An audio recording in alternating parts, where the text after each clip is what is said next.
Welcome to CommercialDrones.fm, the podcast that explores the commercial drone industry, the people who power it, and the concepts that drive it. I'm your host, Ian Smith.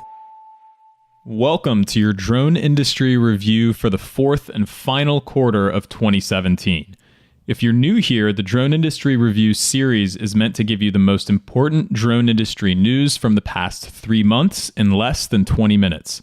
And if you haven't already heard, I'm giving away a DJI Spark drone with a street value of about $500. So it's super easy to join the giveaway, and there are multiple ways to enter.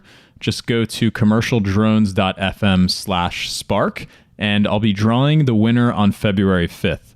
That's commercialdrones.fm/spark, and then you can enter that contest. So let's get this episode started. Here's your drone industry review for Q4 2017. 20 minutes on the clock. Game time. Hardware. First up, as usual, is DJI. The Inspire 1 turned 3 years old on November 12th, 2017, which shows the impressive longevity of that platform since it's still being used on commercial jobs today. DJI this quarter released a new, larger ZenMuse X7 camera, 2 new versions of its modular wind drones, a TB50 battery charging station with LCD screens, and Aeroscope, a hardware unit that allows the detection and monitoring of nearby drones designed for authorities. The company also unveiled a limited edition Mavic Pro drone in a blinding alpine white colorway for the holidays, and it started as an Apple Store exclusive. New leaks suggest a high-accuracy Phantom 4 Pro RTK drone version may be on the way, but DJI has yet to confirm this. And coming next for hardware is Parrot, who unveiled 2 new quadcopters, one for ag, equipped with a Sequoia multispectral sensor, and the other with a FLIR sensor for thermal imaging. They're named Bluegrass and Bebop Pro, respectively. Other hardware news comes from Skycatch, who revealed a new AI-infused PPK base station and a drone, which looks to be built using DJI hardware components. And closing out this initial section brings Verizon, or rather Skyward, a Verizon company, who have made clear their plans to pursue widespread aerial internet connectivity with some forthcoming hardware and reference designs that will enable 4G LTE connectivity in mid-flight. Can you hear me now? Software. Let's talk about the ones and zeros, or rather, a whole bunch of zeros. Drone Deploy announced that their users have processed 25 million acres of drone data through their system, to the tune of 2 million images every week, and powering hundreds of thousands of drone flights. This was all displayed at their second annual Drone Deploy Day user conference, which brought together over 100 of the software company's customers and partners from around the world to discuss their operational growth and learn from each other about scaling commercial drone operations. And DroneBase popped out one of the most innovative developments in recent memory, their Aircraft AR beta. Basically, it's a software feature that enables you to play a type of persistent Minecraft-esque drone building block game in the sky, but actually has a bevy of potential commercial uses. DJI showed that they're not afraid to get into the software subscription game by introducing Flight Hub drone operations management software, which also happens to be very similar to another new release this quarter, Kitty Hawk's enhanced enterprise software and group collaboration suite. Both DJI and Kitty Hawk's products seem to also support live streaming of data from the drone back to the office. You'll probably recall the Low Altitude Authorization Notification Capability System, or LANC, that the FAA concocted for us last quarter. Well, now there are 3 approved software providers of the service, 2 of which have mobile apps to use with it, AirMap and Skyward. The third? Google X's Project Wing. I wonder if we'll see a LANC app from them this year. And finally, there's a new app for on-demand drone insurance in the form of Flock Cover, offering UK-based drone operators both hull and liability insurance rates starting from £5 an hour. Regulations and safety. Here are some metrics. As of November 1st, 2017, there were over 62,000 remote Part 107 pilots in the US. Overall, commercial drone registrations climbed this year in the States, while recreational registrations fell. No doubt this was somewhat affected by the removal of drone registration requirements for hobbyists, but not too fast. Hobbyist drone registration is now back and mandatory. Thanks, Obama. Unfortunately, we've had an aerial collision.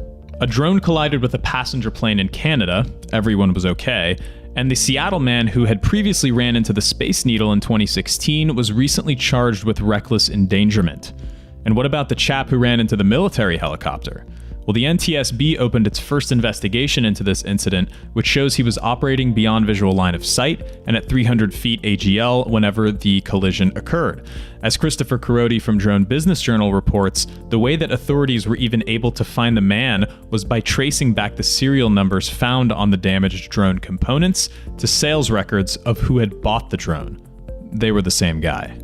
The firm Hogan Lovells assisted CNN to win an important precedent-setting FAA waiver for obtaining the approval to fly over people who are not directly involved with the drone operation. The FAA now officially recommends pilots wear bright reflective vests during drone operations. Safety first. And the UAS Integration Pilot Program, or Drone Integration Pilot Program, the DIP, was introduced among heated controversy that it's not exactly efficient, fair, and could create a confusing patchwork of drone regulations. The program is set to last 3 years.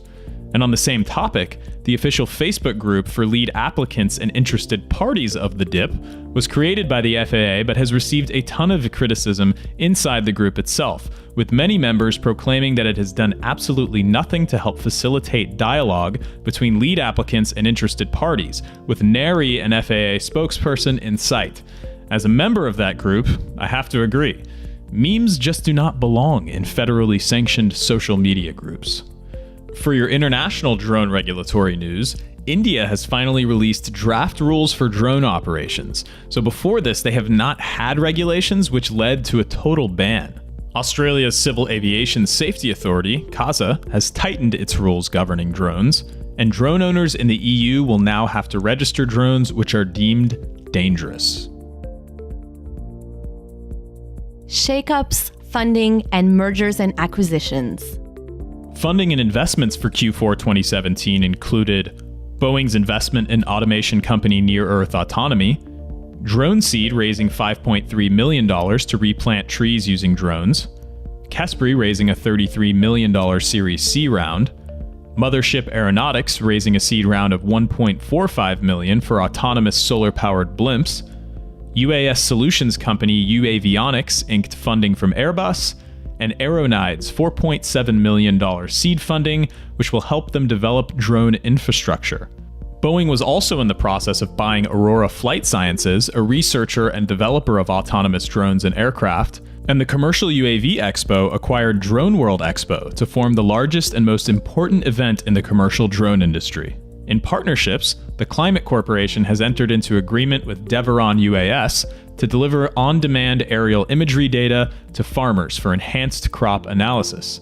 Drone Research Alliance NewAir has hired former senior FAA drone advisor Major General Hoot Gibson as its CEO, a big talent acquisition. Hoot is a previous podcast guest from episode number 62. And then the biggest shakeup of the quarter. DJI, amid their lion's share of controversy, had a very public confrontation with a bug bounty hunter, which escalated to reported legal action against the security specialist. This is after DJI was accused of sending data from users' own DJI drones in the United States to the Chinese government, which DJI denies. If you're interested in the full juicy details of this story, check out episode number 61 of the podcast, where I managed to secure an exclusive interview with DJI's Managing Director of North America, Michael Perry, to discuss all of these claims and more. Delivery drones. Q4 17 brought a lot of action from delivery drones instead of just patents. But before we actually get to the action, let's get to our usually scheduled Amazon patents.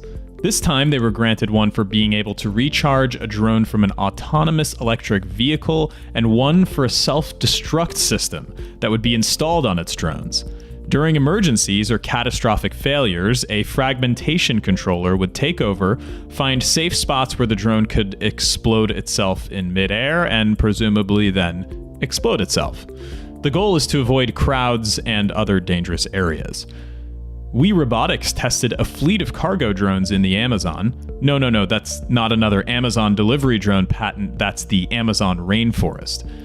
X's Project Wing is testing out drone deliveries of food and pharmaceuticals directly to people's yards in Australia.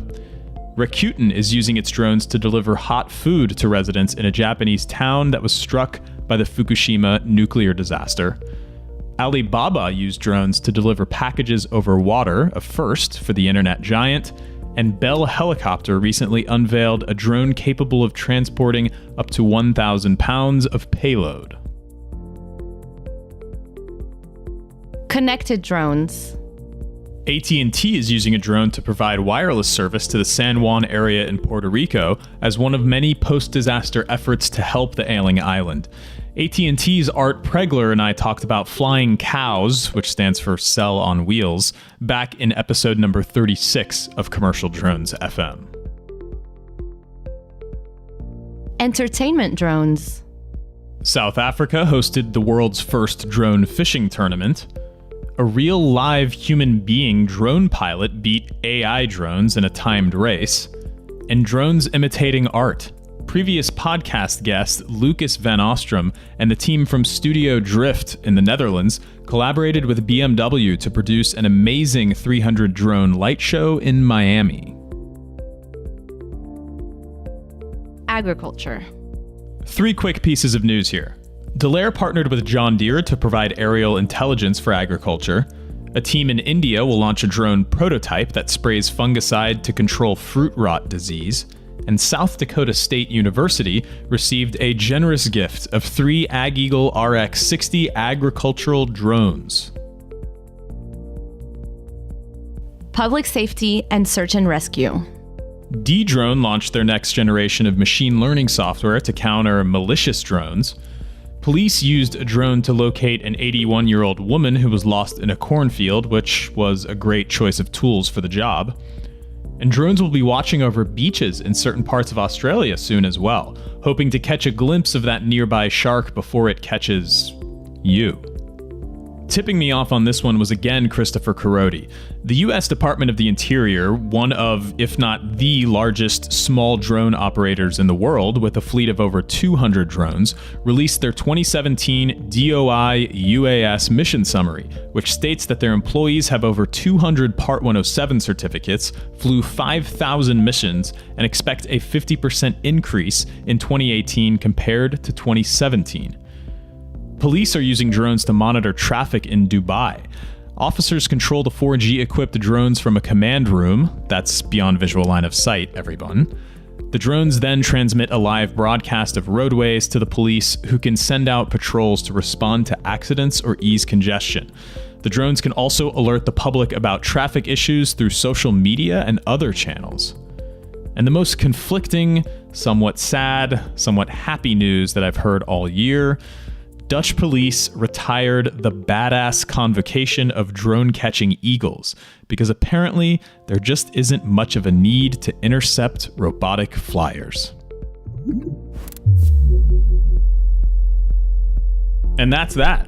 Your drone industry review of Q4 2017 is in the books, and it seems like we're getting even more efficient on the timing.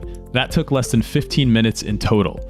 Now, as a reminder, because I've gotten feedback about this before, as a one-man show, I'd like to state that I, of course, can't capture all the drone news that happens each quarter, because there is a lot of it. So sometimes I may miss or gloss over something, but I assure you it's not intentional, and this podcast is not meant to be conclusive. This drone industry review series started off as a slightly fun yet fairly hectic way that I could keep myself up to date on the latest happenings in our industry, and honestly, I'd like to keep it that way, because I actually really do enjoy it, and I hope that you do too. So here's an important message. If you do enjoy the podcast, I would be grateful for your support, and there's many ways that you can do that, like telling a friend or a coworker about it, or even leaving a review on Apple Podcasts. But if you can spare the cash, you can donate $1 per month, which will not only help the show keep going, but also get you access to the private Facebook group of over 130 commercial drone FM supporters like yourself. So if you're interested in showing your thanks with $12 per year, head to patreon.com/dronespodcast. That's patreon.com/dronespodcast with an S.